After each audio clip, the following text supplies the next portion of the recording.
Good afternoon, everyone. That sounds better, and I will slow down a little bit. We all know the routine here, but I am duty-bound to go through some housekeeping rules. So, first of all, my name is Councillor Peter Candlish, and I'm the Cabinet Member for Transport. For safety reasons, if a continuous fire alarm sounds, please evacuate the room and public gallery by the stairwells, do not use the lifts, and assemble at the Queen Victoria statue in Guildhall. In order to comply with the Guildhall Trust Fire Marshal regulations, anyone who's signed in at the Guildhall reception desk should sign out when leaving the building at the end of today's meeting. Please can everyone, including myself, use the microphone and remember to switch them off when they have finished, otherwise the camera will remain on you. Okay, I have introduced myself, and if we can start by introducing ourselves from Councillor Madgwick. I'm Councillor Brian Madgwick, Independent Councillor for Portsgrove and part of this committee. Thank you. That's not...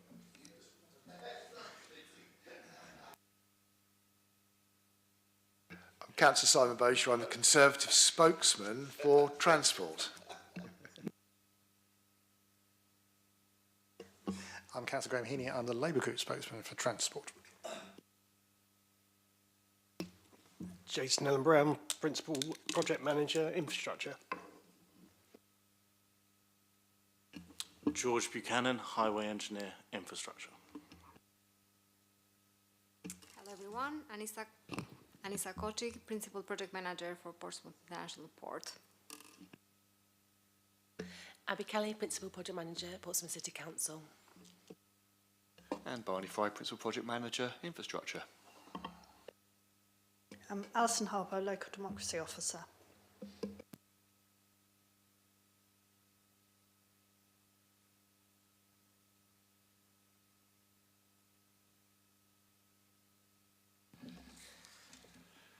I've just been with Martin Lavers over in the main civic block, and I know he's coming across to join us. Abby, should we be waiting for him to make this presentation, or are you happy to take the lead on this? In that case, happy to proceed. Abby, please take it away. Sorry, do we need to do deputations or not? No. Oh, okay. My apologies, I even have written on my note to do this in this order, but I once again failed to bring it out in the correct order. So, I hope everyone has received at quite late notice a quite substantial document from the Cycle Forum in respect of this issue, with lots of careful reading to be done within it. It's very long, and I am reluctant to read the entire document into the register.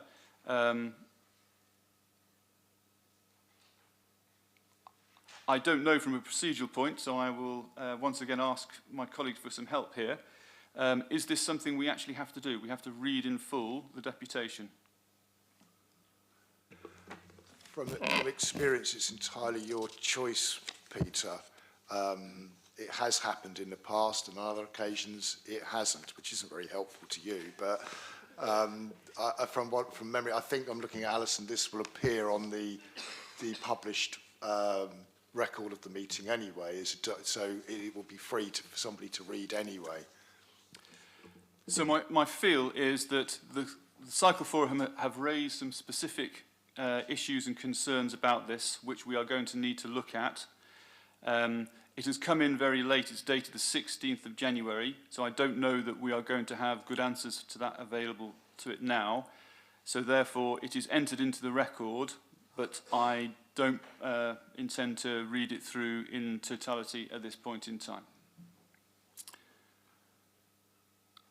So, with that said, I'm going to now go back to Abby to make a presentation around this.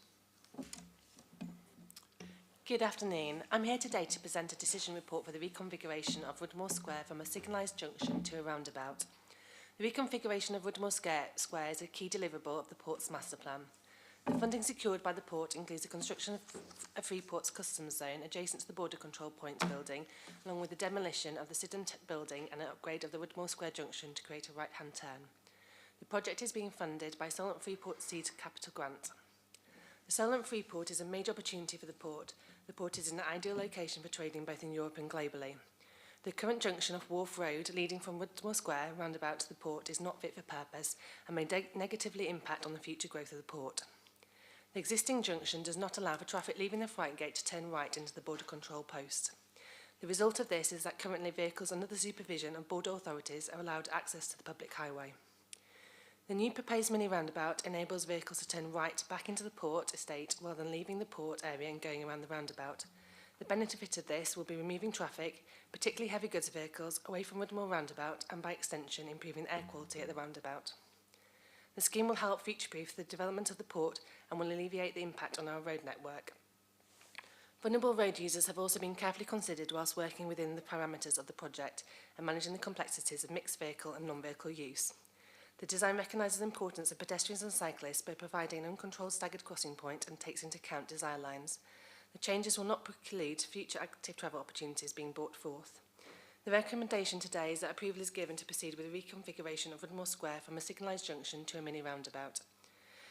It provides a safe and efficient route for all port-bound traffic. It minimises the impact of port traffic on the surrounding network. It reduces the likelihood of misdirected traffic entering the port's road system and to improve the safety of non-port traffic, particularly vulnerable road users. Thank you.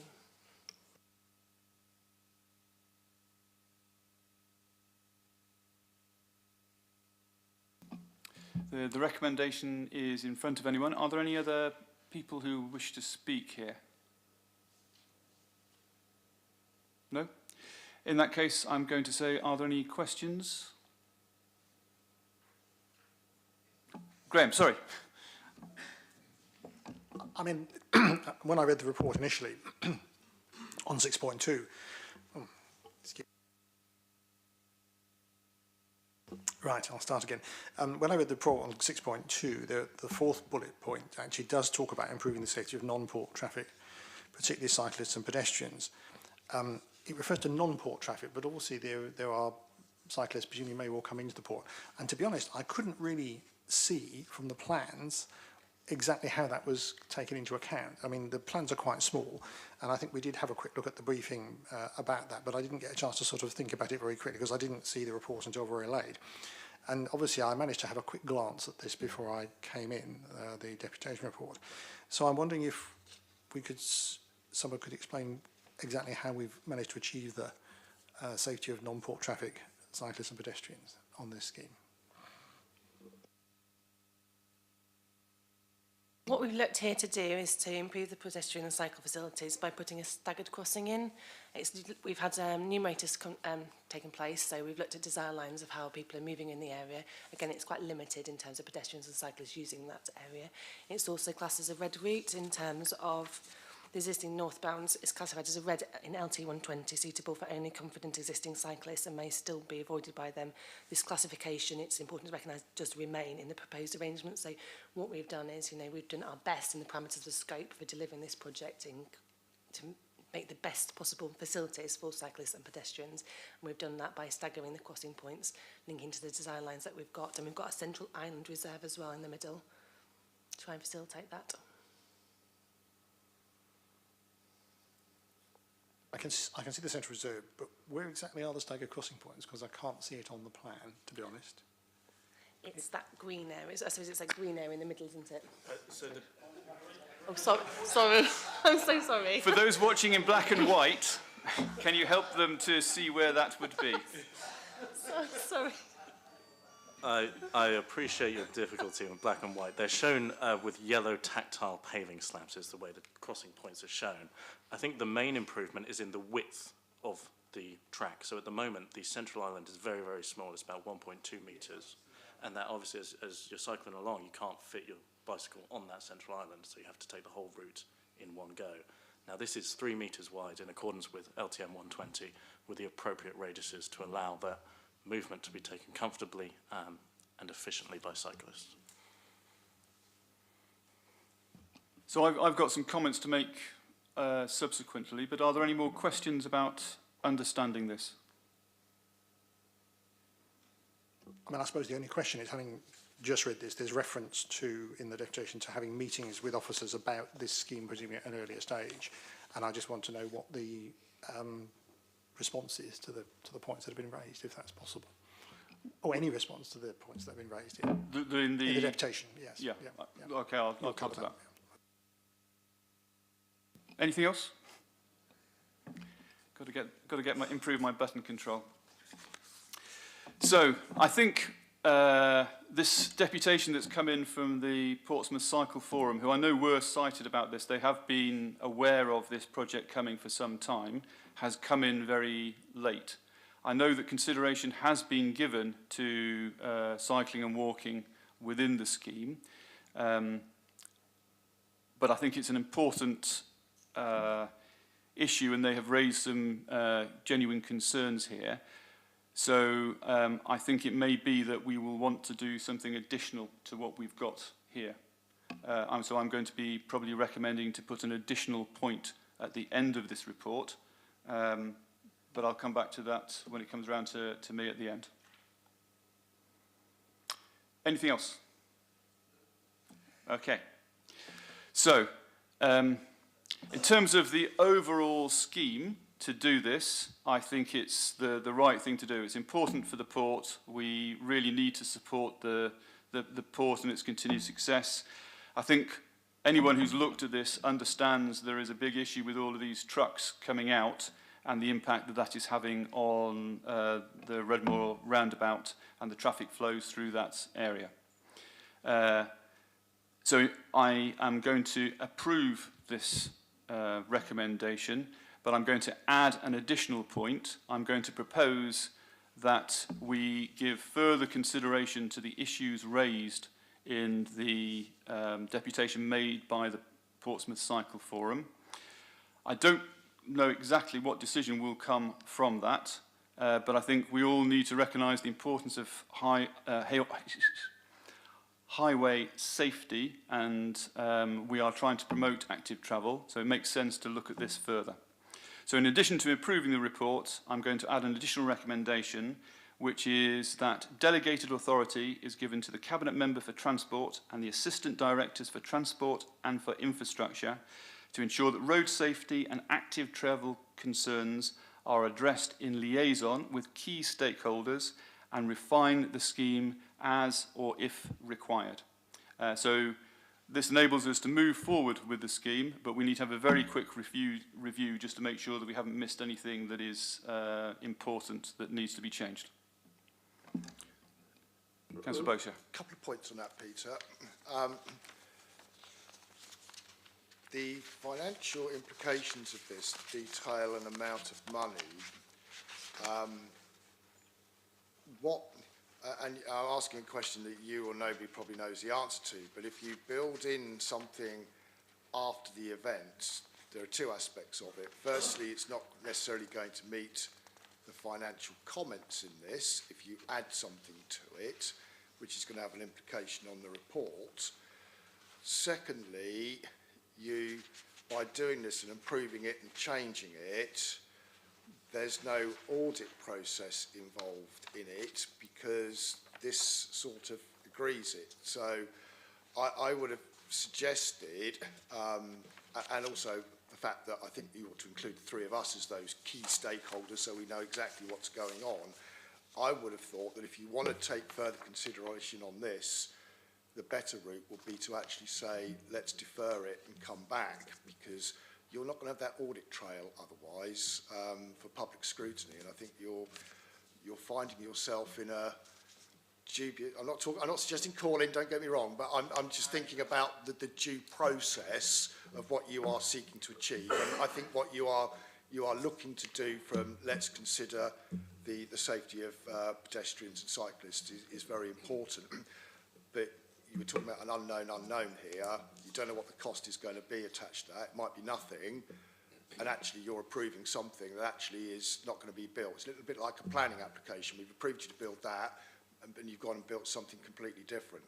My opinion would be defer this, even if you have to have a special meeting in a month's time as a one item to say, we've considered this, we've addressed this, let's crack on with it, which is probably not what these ladies and gentlemen want to hear, because they want to crack on with it straight away. But if there are reservations, you've raised them, Graham's also raised them, it might be a better route to say, let's just defer this, put a timeline on it, and so that there's surety from this point of view and everybody's satisfied. That would be what I'd look to do, perhaps, to say, okay, we need to look at that. You're not going to have an audit trail otherwise. I think, so the only, my reservation in agreeing to that might be that after there is a review, that there is no change, in which case then I think there is an adequate audit trail, although you might still argue that the decision that there has been no need to make a change is still not authorised. But the point that I'm making is that if that's what the decision is, you're making a correct decision in 2 or 3 weeks' time, if you see what I mean. If something radically changes, so it becomes a completely different scheme, potentially, from what you've approved here and what the drawings say, there is going to be no record of it whatsoever to revisit, hence what I'm saying. If you come back and they say, right, we built in this, that and the other, and that 390k suddenly becomes 430k, then everything will be reflected to react to that because it's within the Port Capital programme. But if it comes back and say, no, we're quite happy with what we've got, all you've done is delayed that decision by a period of time. It doesn't, I mean, it doesn't have to be that long. It'll probably be done within a couple of weeks. You only need, what, 10 days to publish a report. You could be doing this in early February if necessary.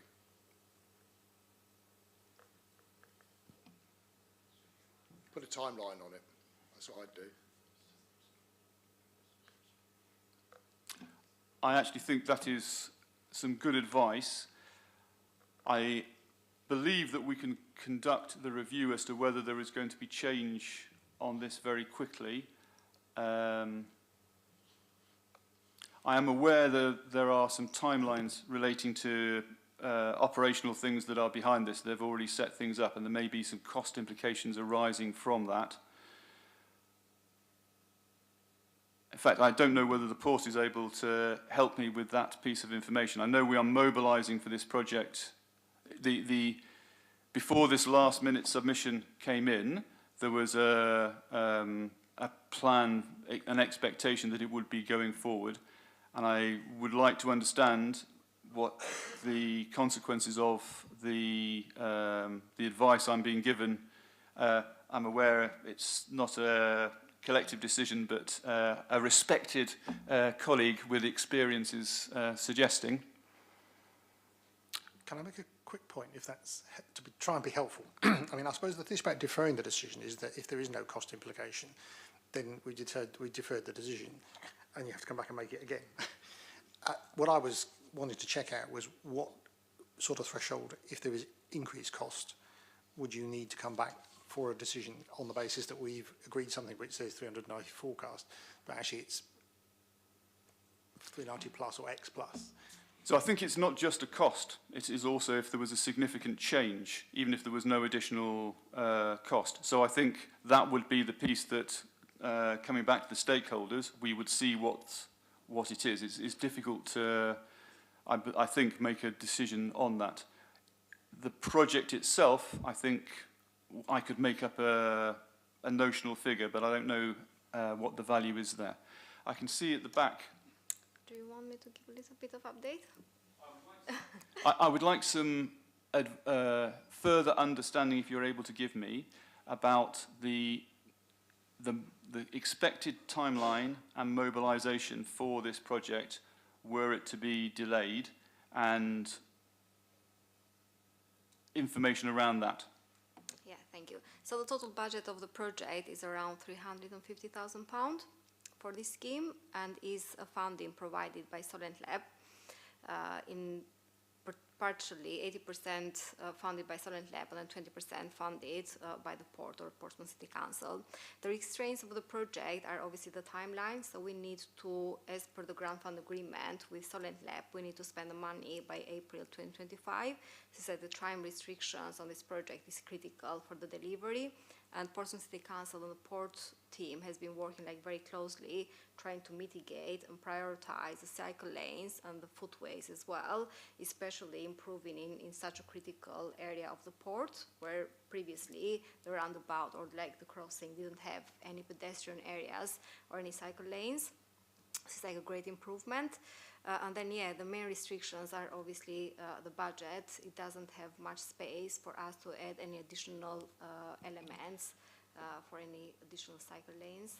So my question is slightly different. So let's put aside the budget implications for a moment, and can you advise me in terms of, if we were to give you the go-ahead today, when would work actually start? And if we were to delay, I'm being told there is an internal council lead time of 10 days for report, plus we would have to actually get the information and make an evaluation. So that could lead to a delay of, let's say, at least 2 weeks, were it to be that period of time. Would that impact and result in Portsmouth having to give back or not get money? Yes, so the impact would be significant because we are about to mobilize next week on the 20th of January for the works to start on the 27th of January. This window gives the appropriate timeline for the project to be within the program that has been currently programmed. So if we had additional time in, I think we would be above the timeline that we have proposed initially by Solent Lab on the agreement. So we would be... Councillor Bowe. Couple of things. I'm going to play devil's advocate a bit as well. For start with the deputation, which came in today, arguably that's after the deadline, so you could have totally ignored it, which might have been a better place to have actually been to Sorry, start with. actually, can I just say it did come in before the timeline did come in yesterday. before the deadline? Yeah, No, it's midday dated yesterday, today. so Okay. it was in within the time, but it was yesterday just before midday. But from what I've just heard, the funding is coming from the Solent LEP as well as from within the City Council.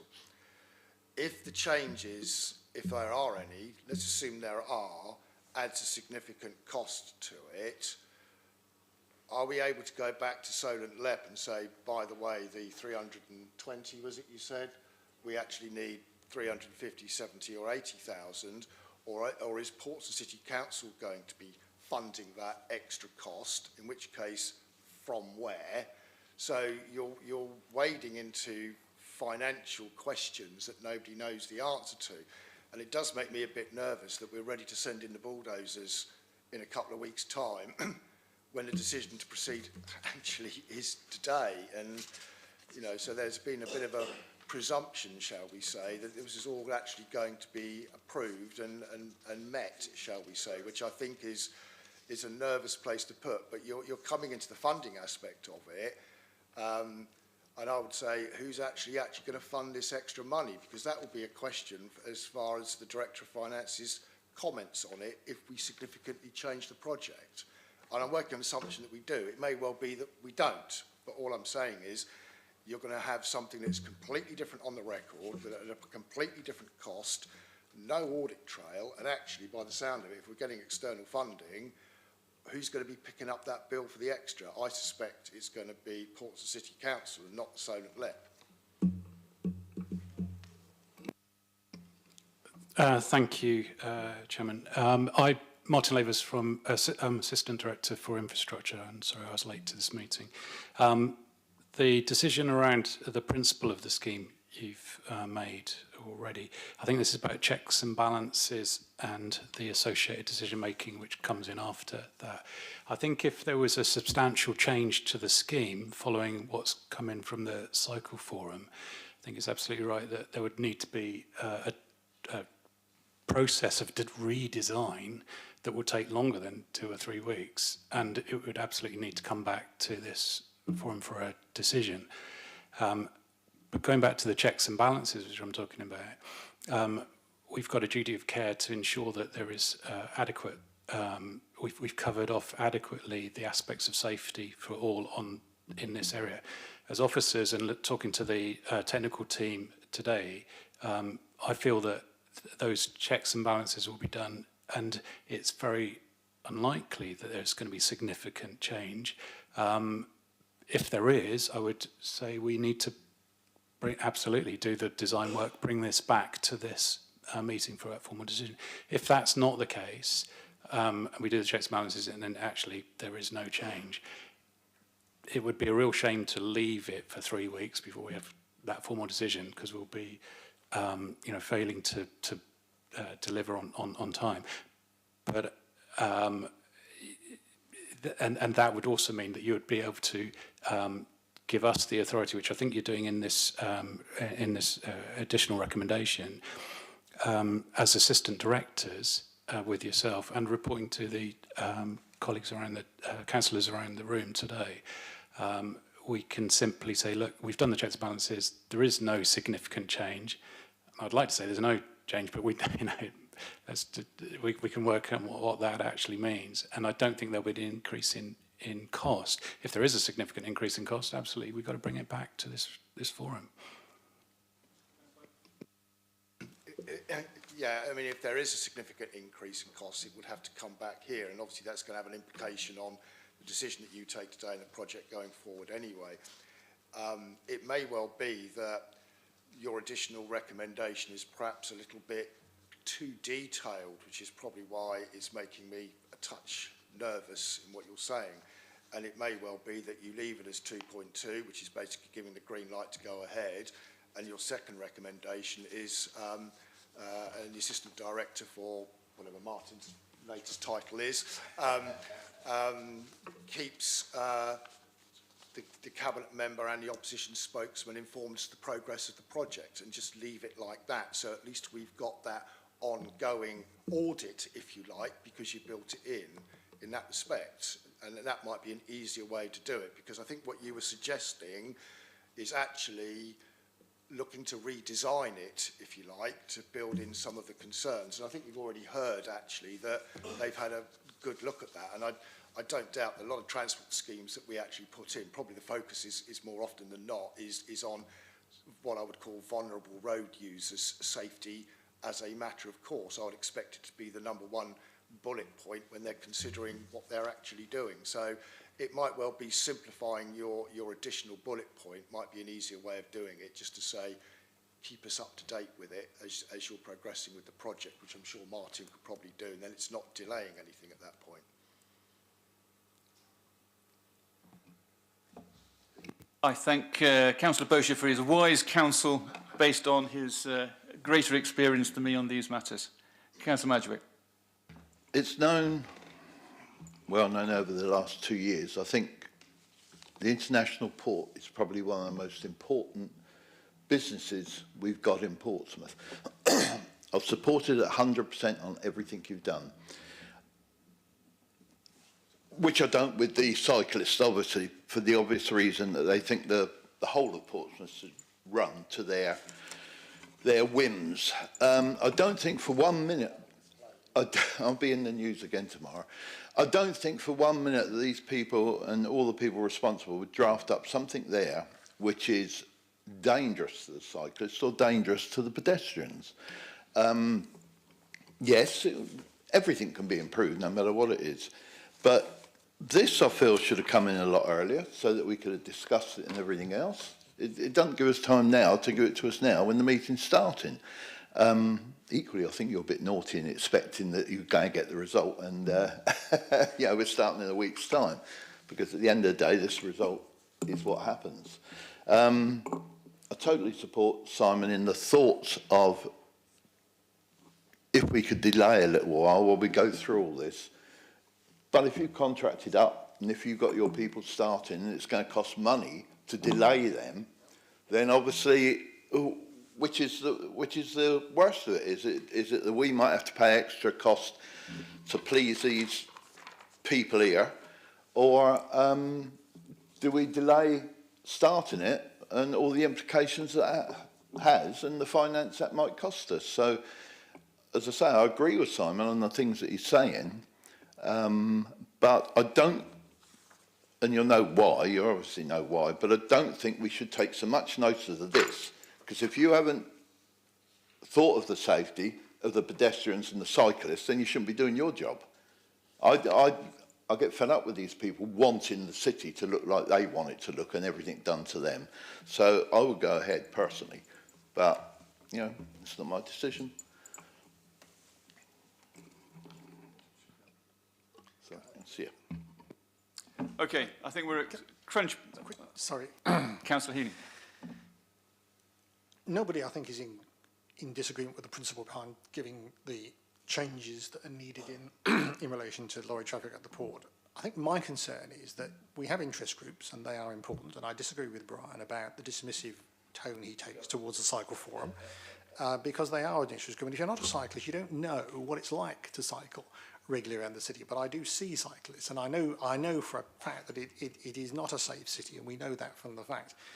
I think my concern is that we need to be able to ensure, for example, that the body like this gets early sight of plans and drafts and reports, particularly when they're coming here, so that we can deal with any of the concerns that might be raised earlier. I mean, it is unfortunate that it's come to this. I don't know what discussions were had with the Cycle Forum, at what stage, and I'm not complaining about it, but I do think we do need to make sure that we try and head off concerns earlier rather than having them coming at a meeting like this, because I am not in a position to judge about this.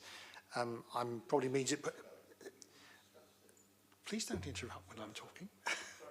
And I think it puts you in a difficult position as well, because I think you should be given advance notice of this, you know, well in advance of a report. I don't think it's very helpful for you. And if I was in a decision-making position, I wouldn't feel as confident to make a decision having read this, because I don't think I would understand fully some of the implications that were being spelled out there. So I suppose that's my plea. In principle, I think we probably will go ahead with it. But in terms of the mechanisms, I think, you know, delaying the decision, the formal decision, might be problematic.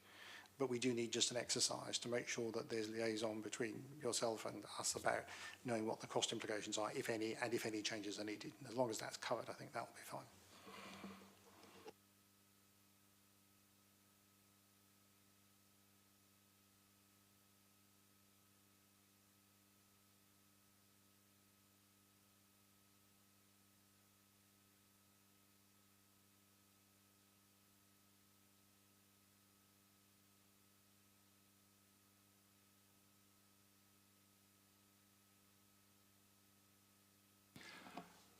Okay, I think we're not going to take this any further, and I feel okay about making a decision about where we go with this now.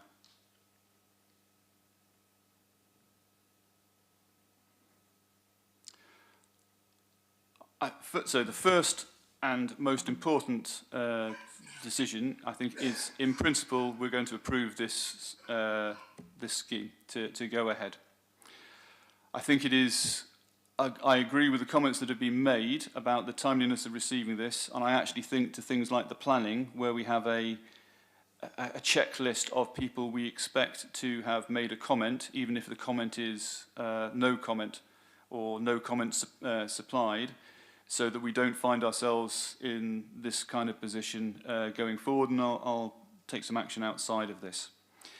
In respect of the need to digest properly and review the project in terms of the comments that have now been done, I think we will take this and do that outside of this. The scheme as it sits will hold. I appreciate the advice and suggestions given to me around how we do this, and that we leave it as a requirement to have an additional review of the safety concerns to see whether they are merited as quickly as possible, and that, if necessary, the report will have to come back to a separate meeting, which, depending on what we find within it, may be may have to be through a separate meeting that's specially organised, or through some other means. That will depend on exactly what we find. And I think that is that one. Okay. The second item on the agenda is in respect of the social value programme. And Jason, are you speaking to this one? I don't think we have any deputation, I'm just checking. No. So Jason, the floor is all yours. Thank you. I'm here today on behalf of Richard Locke from Procurement. Good afternoon, everybody. I'm proud to be sharing a story of transformation and how South East Hampshire Rapid Transit, or CERT as it's been known, programmes not only improve public transport but also delivering tangible and meaningful social value to our communities throughout the contract. As we know, the economic heartbeat, Portsmouth is the economic heartbeat of our region, connecting Gosport, Fareham, Havant and Waterlooville beyond. Roads are at capacity, we've got a growing population, we've got congestion and environmental pressures, all of which demand action. And that action came in the format of CERT, a bold vision to deliver faster, greener and more connected transport. Funded 56 million between the three authorities of Hampshire, Isle of Wight and Portsmouth. The Transforming Cities Fund delivered 25 million into Portsmouth. But the CERT programme's more, excuse me, about more than just infrastructure. It's about people and it's about the social value, the real outcomes that change lives, schools and communities. So what social impact in action was delivered by our construction partner, Alan Griffiths Contractors? CERT has delivered outstanding social value milestones. I'll name some bullet points here of the jobs and skills. 32 local people were gainfully employed full-time throughout the duration of the contract. We had over 74 weeks dedicated to improving skills through apprenticeships. Over 2.7 million was invested back into the local supply chain. In education and schools, at Harbour School, Alan Griffiths transformed an unusable outdoor space into a vibrant space for students with special needs to use, creating smiles, opportunity and gratitude. Westmeon Primary School, Griffiths built a custom shed, solving a long-term standing storage problem as a challenge. They also ran STEM events, mock interviews, workshops across Portsmouth schools, raising aspirations and nurturing future talent of Portsmouth. Environmentally, Griffiths helped plant over 5,000 saplings and trees, and 64 volunteering hours were devoted to creating a greener, healthier Portsmouth. Trish Bell from Portsmouth Tree Wardens said it best when she said, planting a tree will bring lifelong joy and happiness. Supporting community projects from Pompey in the community, where Griffiths built a safer and more accessible spaces for football fans, to Motivate Skills Hub, where Griffiths delivered bikes for young people learning life-changing skills. So bridging transport gaps for the most vulnerable. CERT programme is changing travel in Portsmouth, how we live, and it's improving public transport. And CERT is leaving a legacy of jobs, green spaces and opportunities for our young people. We're seeing the shift, more people choosing buses over cars. It's going to lead to greener air, cleaner air, and touched in ways the city and the council should all be proud of. The shared vision of CERT is more than just a programme. It's a commitment to local sustainable transport, to social value and a better Portsmouth. So today's about celebrating the achievements. We've had a challenging construction journey with Griffiths, and this is one of the positive outcomes from it. Thank you. Any questions? So. I don't disagree with a lot of this. It's all a good news story, Peter, as far as I can see. I was just a little bit curious in 3.3, and perhaps I'm just being a little bit cynical, a little bit picky, if I'm anything. As a result, it's expected to deliver the following benefits. Right, we've got 20% growth in bus passenger numbers, but surely something like the impact of the £2 bus fare, which is becoming a £3 bus fare, which is nothing to do with CERT, will have had some sort of impact on that. I'm also curious as to support major development sites providing 17,750 new homes, which I suspect probably includes the Tipner development there, which a lot of that design is designing out transport anyway, so there wasn't going to be anything there. So it's more being a little bit picky around those sorts of things, if you like, just to try and understand in that, perhaps in that 3.3, because a lot of the rest of the report is fabulous as to what it's actually looking to achieve, is how can they substantiate some of those bullet points when there are external influencing factors on that, designing out transport in Tipner and things like the bus users' incentive with regards to cheap fares. That's it really, but...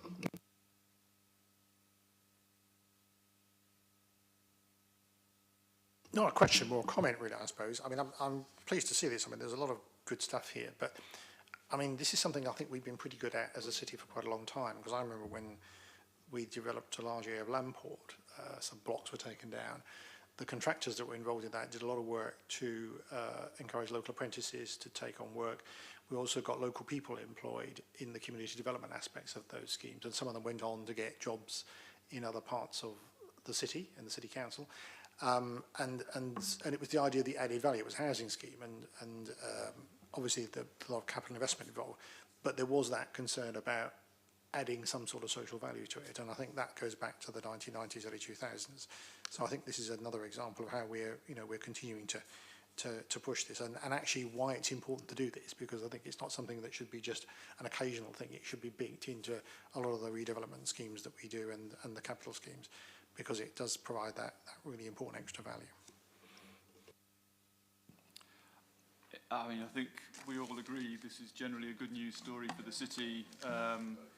I do like the fact that we've taken a moment to celebrate it. I agree, we do a reasonable job here, I think, about doing this kind of thing, and it's not just now, we've been doing this for some time, but it's always good to stop and actually remember why it is you're doing it and these additional benefits, so that when we come to redesign new schemes, we also include these.